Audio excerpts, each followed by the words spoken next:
What's up, guys? This is Alex Christoforou with the Duran, and I have with me Mark Sleboda, International Affairs and Security Analyst. And today we're going to be taking a look at the mysterious U.S. bioweapons lab in Georgia.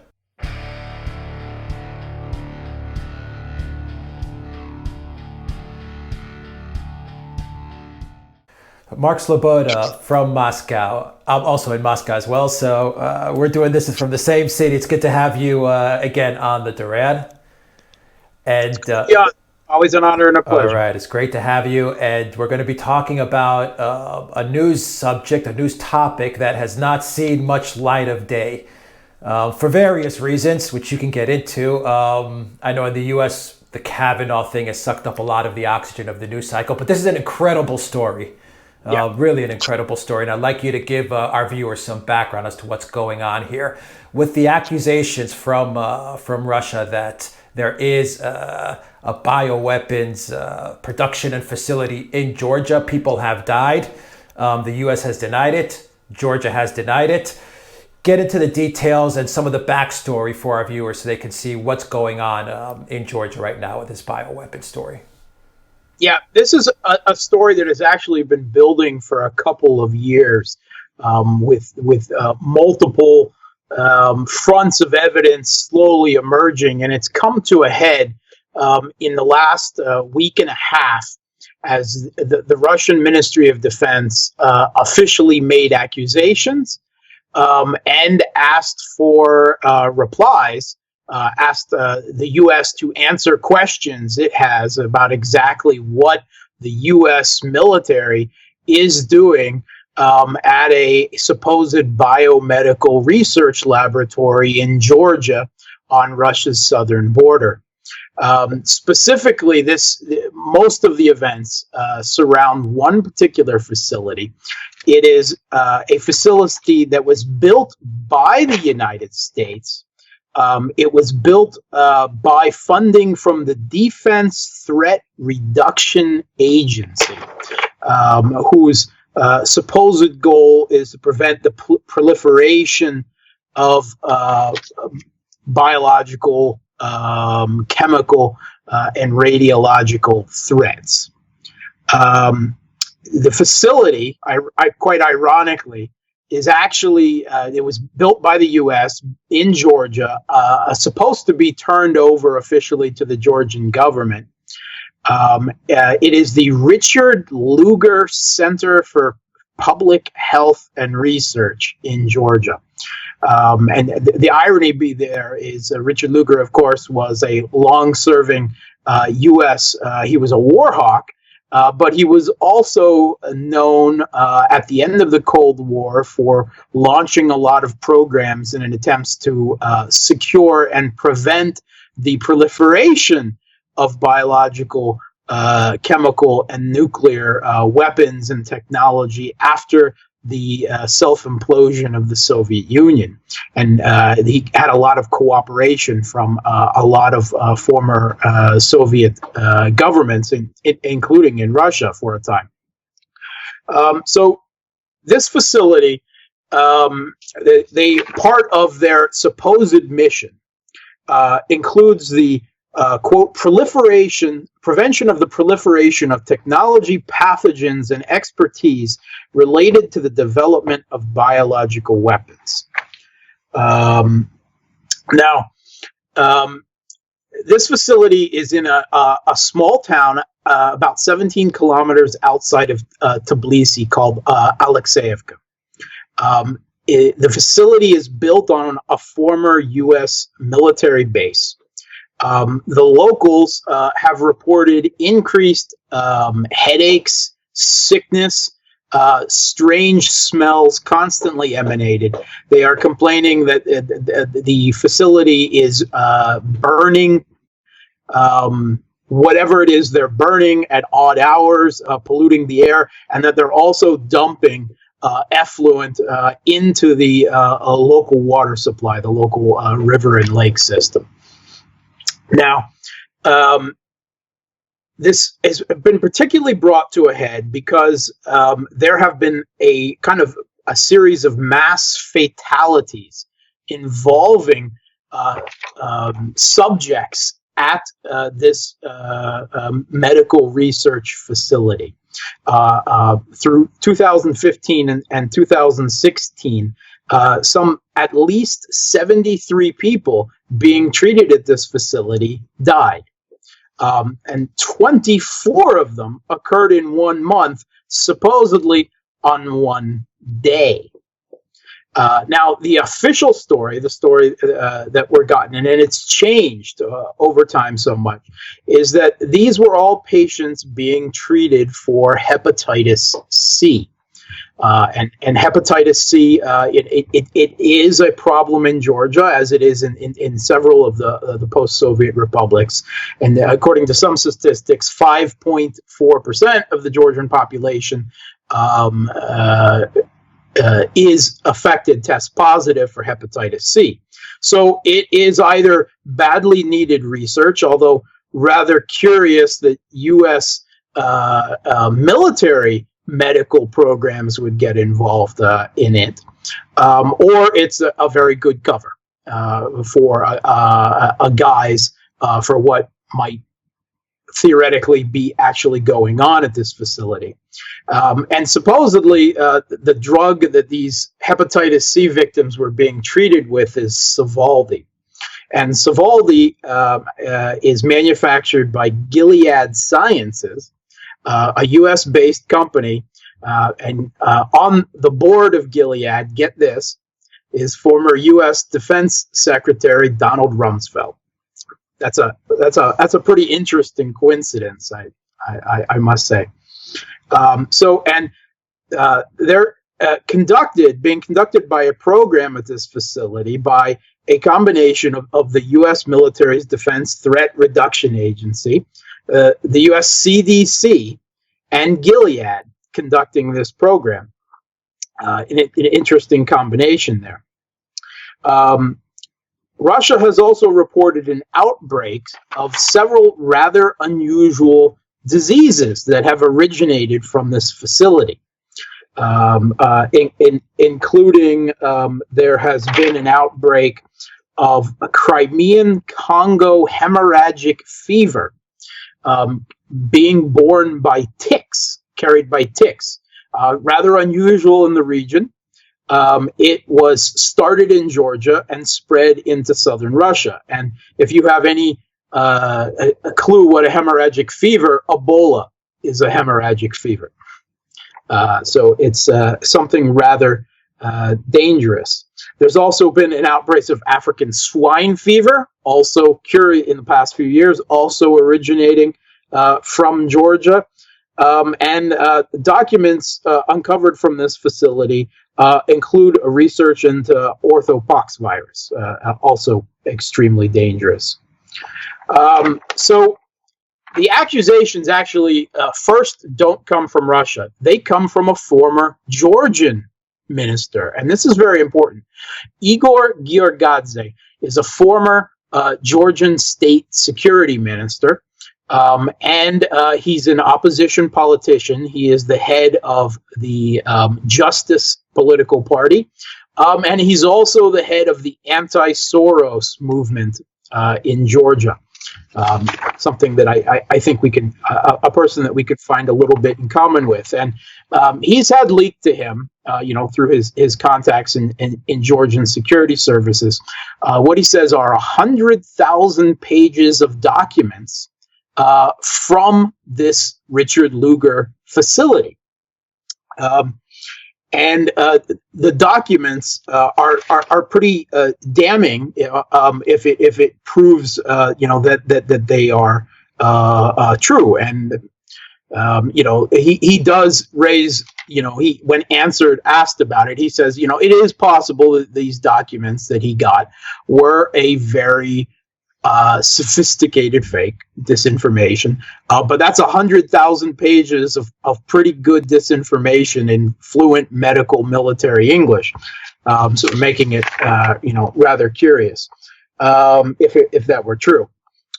So among the documents are some rather interesting are some patents that for material that research that is being carried out supposedly in this facility.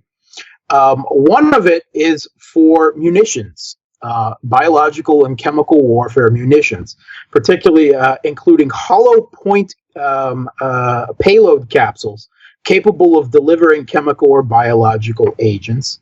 And then perhaps even more interesting, a drone for the remote release of mosquitoes. And from the little blurb on this patent there, with the toxic mosquito release system, large masses of people can be immunized, or enemy troops can be wiped out or rendered useless, or without having to risk or endanger our own troops for military for military purpose. The mosquitoes may be used to deliver an agent such as malaria to create sickness, or they could use much more toxic or highly contagious agents and viruses. This may sound like a little bit of science fiction, or the product of some thriller on biological warfare, or something. But actually, the United States, for those of you who know your history of U.S. warfare, has used exactly such biological agents for the transmission of biological warfare before. During the Korean War, the U.S. dropped insects and rodents on Korea and China, carrying dangerous pathogens, including anthrax, and that is extremely well documented. All right, it's not a conspiracy. It's something that's very much known and discussed, in the appropriate circles, in academia and the public domain.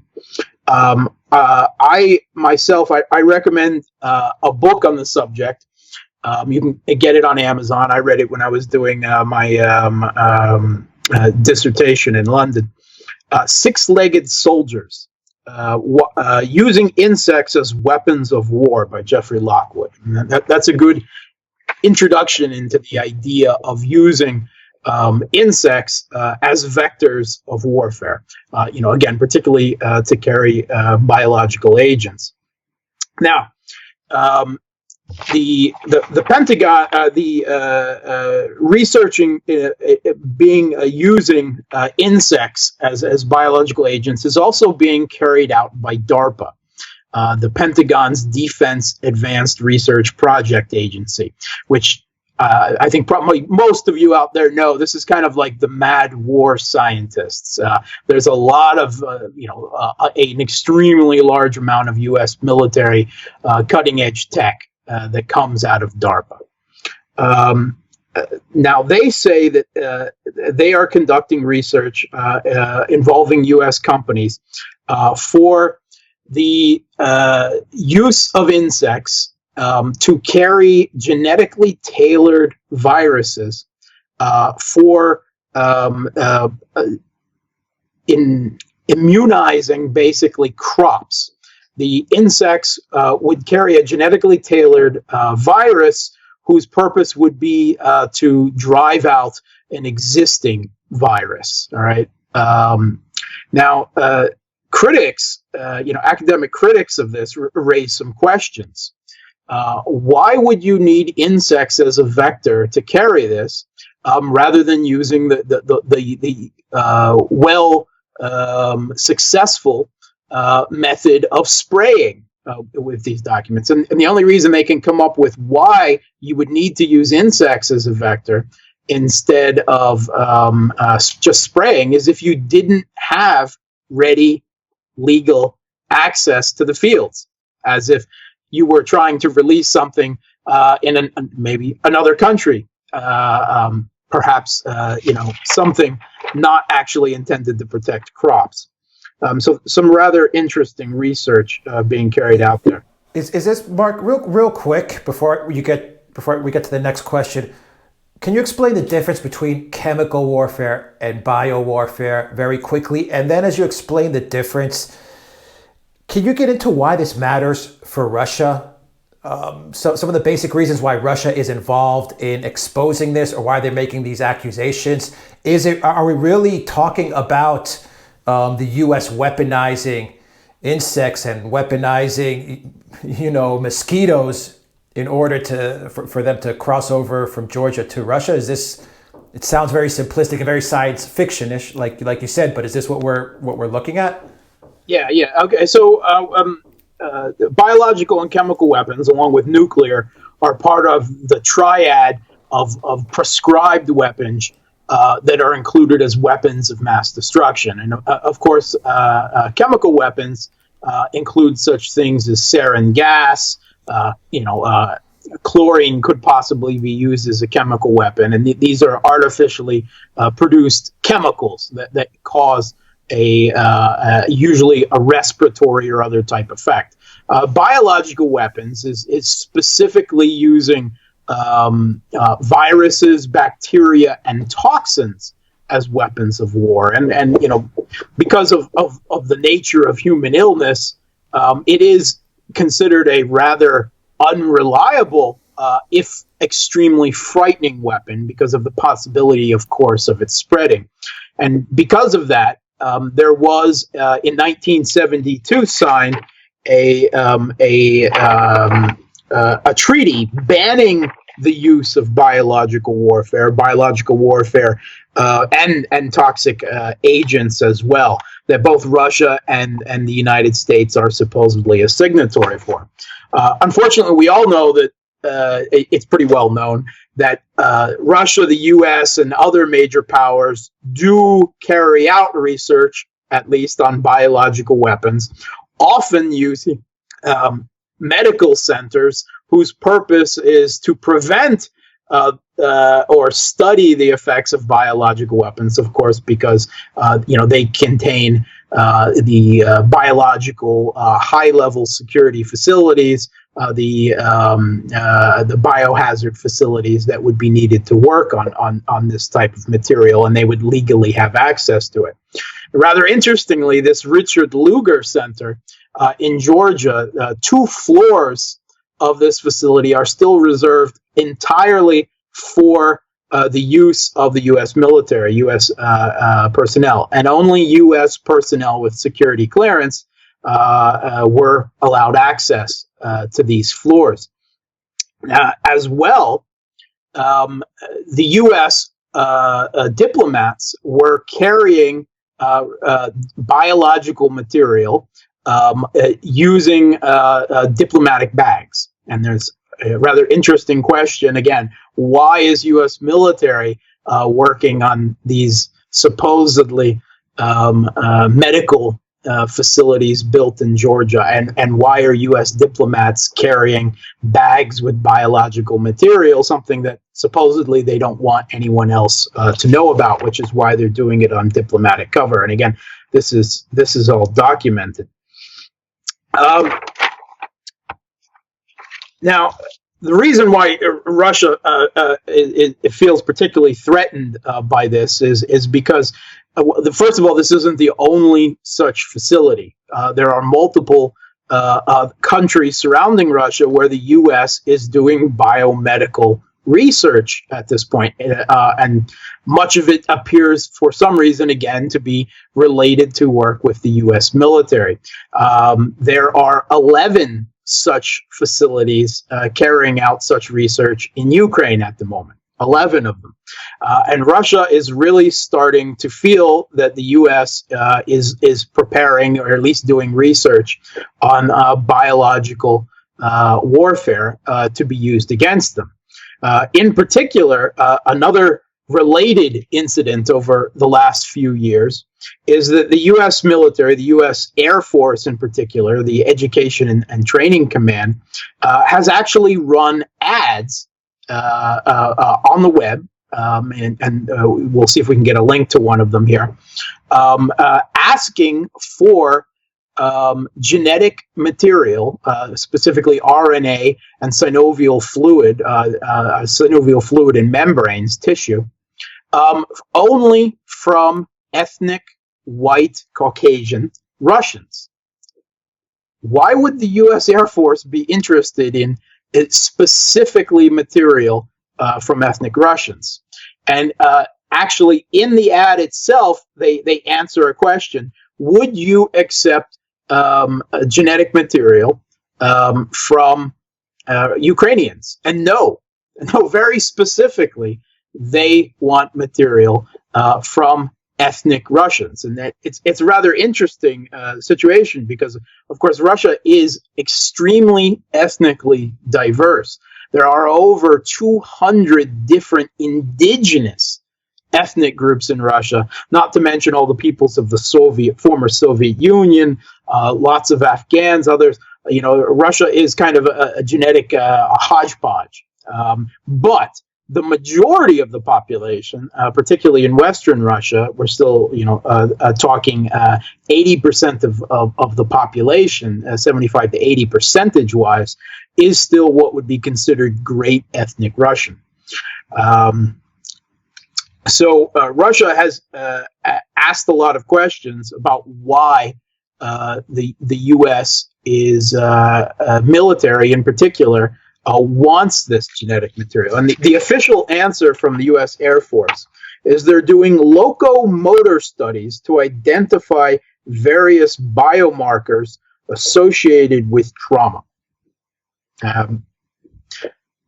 Again, why specifically only Russians, ethnic Russians? Why specifically is the U.S. military doing this research? And of course, the threat we're talking about here with the potential here is there is a lot of recent material being written and research being done about using genetic weapons. We're talking about biological weapons who are tailored to very specific genetics, possibly including, specifically tailored to certain ethnicities.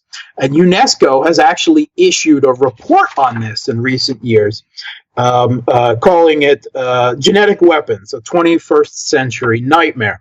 And the British Medical Association has also written about it, Biotechnology, Weapons, and Humanity Too, where they address the threat of this. And Israel has actually done, our friends in Tel Aviv have actually done some groundbreaking work, supposedly, according to the Israeli media reports, developing genetic weapons, basically a biowarfare agent released by a bomb, genetic bombs that target specifically Arab ethnicities, in particular Iraq. And this was developed, work on this was done, of course, before the U.S. invaded and toppled the government and militarily occupied that country. So this is what Russia's, really worried about. They see these facilities going up, ringing around Russia. They see deaths occurring at these facilities, the unusual outbreaks of diseases, the U.S. military specifically connecting genetic material, specifically of ethnic white Russians, and not accepting anything else. They're starting to get really, really nervous. What does Georgia have to say for all of this? What's their reply? Yeah, both the U.S. Government and the Georgian government deny that they're doing all of this. And they say that these documents, again, released by a Georgian opposition about the work being done at this Richard Lugar Center, are disinformation, a standard Russian disinformation campaign. There's a very good investigative journalist, a Bulgarian, Dilyana Gaitengieva. She's got a website. She's been published around. She's one who previously uncovered the transfer in the EU of weapons from the Balkans to Western proxy jihadists in Syria. And she's done some groundbreaking investigative reporting on the center. She's been in Georgia to this Richard Lugar Center, and she has attempted, talk to locals. She's been to the facility. Evidently, you're not even allowed to be around the fences outside the facility. It was demanded from her standing outside the fence by security that she present her passport and leave the area or she'll be arrested. So can Russia call in like an OPCW type of organization, or how does this how do you get to the bottom of this? How do you get to the truth of this? Which side is saying the truth? Yeah. Russia, first of all, has called for answers from the U.S. And has expressed interest in having an international investigation into, this facility. But again, this is only one among many such that are supposedly, or possibly at least, carrying out this type of biowarfare research. Russian journalists were first invited to the facility by the Georgian authorities, then told they couldn't come, and then several weeks later invited back again. Unfortunately, with all of the press that has been generated, and the Russian military expressly drawing attention to this and making accusations in the past few weeks, it may be, that the U.S. has closed up operations at this particular facility, and may be moving on. But it's possible maybe that some evidence can still be conducted there. And interestingly, supposedly at this Richard Lugar Center, again, 2 floors exclusively reserved for the Russians. For Americans with security clearances. This facility on those floors also has the only biosafety level 3 hazard facility in the entire Caucasus, and the mountainous region with Georgia, Armenia, Azerbaijan, south of Russia. So it would seem the perfect facility to such research if it was actually being done. And, it's being done, again, under this Defense Threat Reduction Agency, under a program, the Cooperative Biological Engagement Program, which is allocated $2.1 billion. That's a substantial sum, chunk of change, even by U.S. military standards. And there's, when you're talking about the deaths, the increased sickness, the increased, rather unusual sicknesses that are starting to be spread out of Georgia in this area, it all looks not only very suspicious, but it also looks pretty sinister and frightening, particularly if you're sitting in Moscow. Sounds like a nightmare. So the final question is, how does Russia defend itself against such things? Is it just a matter of deterrence, like with nuclear weapons? We have nukes, you have nukes, we have bioweapons, you have bioweapons? Or is there any type of antidotes that they develop in order to stave off these attacks? Of course, the threat with biological weapons, there's 2. First of all, the uncontrollable nature of these viruses crossing borders, right? We live in a global world, and things spread rather quickly. Of course, that would be solved if they were simply genetically tailored biological weapons that only take it. I mean, you might lose your population of, say, I don't know, Russian Americans. My family has some Russian blood in the United States, but maybe those are small losses. The logic of mutually assured destruction with nuclear weapons could be applied, and I would be surprised if Russia, the United States, China, and even the United Kingdom and the EU don't have their own bioweapons, at least research programs, and probably things that are ready to be deployed or put into mass production if necessary. I think the best thing Russia can do right now is draw attention to these activities, and Putin himself has personally drawn attention to it. He called it out. He spoke a little over a year ago, and he said that various international NGOs are moving around Russia very professionally collecting genetic material on Russians, and we know about it. We're not exactly happy with it, but we're letting you know that we know what's going on, and that we will take appropriate measures.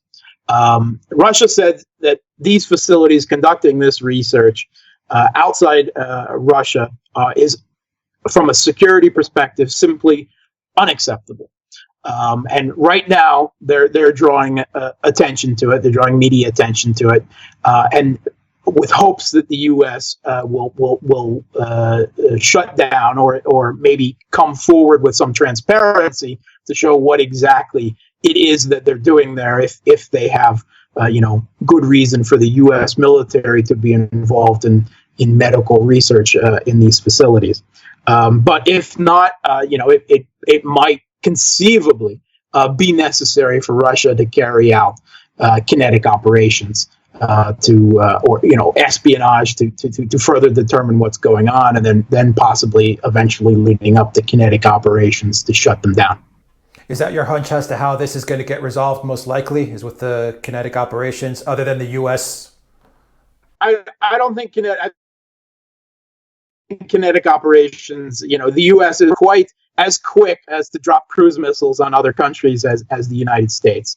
I would guess that drawing media attention and espionage will be the first means of doing this, and certainly, Georgia has had a change of government, in the past few years from the U.S.-backed strongman Saakashvili. And the new government is, while not pro-Russian, at least not rabidly anti-Russian. They may not even have known what type of, exactly is being carried out at this facility. So Russia will, first of all, also seek to work with the Georgian government and Georgian political figures, such as the one who released this Igor Giorgadze, that released this information. And lastly, of course, Russia also has its own versions of the Center for Disease Control, and the one in the Russian military specifically carrying out this these reports and making these accusations. Major General Igor Kirillov, he's the commander of Russian military radiological, chemical, and biological defense forces. And, they, of course, would be trying to identify the threats, providing, the containment, the suits, and of course, such things as antivirals and stuff that might be decontamination that would be necessary on a military and on a civilian level for countering, this horrible threat of biological warfare. It's an incredible story, and we'll be following it, and hopefully it gets resolved, whether we know it or not, because it sounds like a nightmare. It sounds like a nightmare. Outbreak, the movie actually happening in Moscow. That's exactly where my mind went to. It sounds like a Hollywood screenplay, but it's happening. I mean, it sounds like a Hollywood play, but unfortunately, the research is real. The threat of genetic weapons is real. This facility is up to something extremely shady, and the U.S. has a history of using biological warfare and insects and rodents as agents of biological warfare during just recently in the Cold War. So it's something to at least investigate and take the accusations seriously.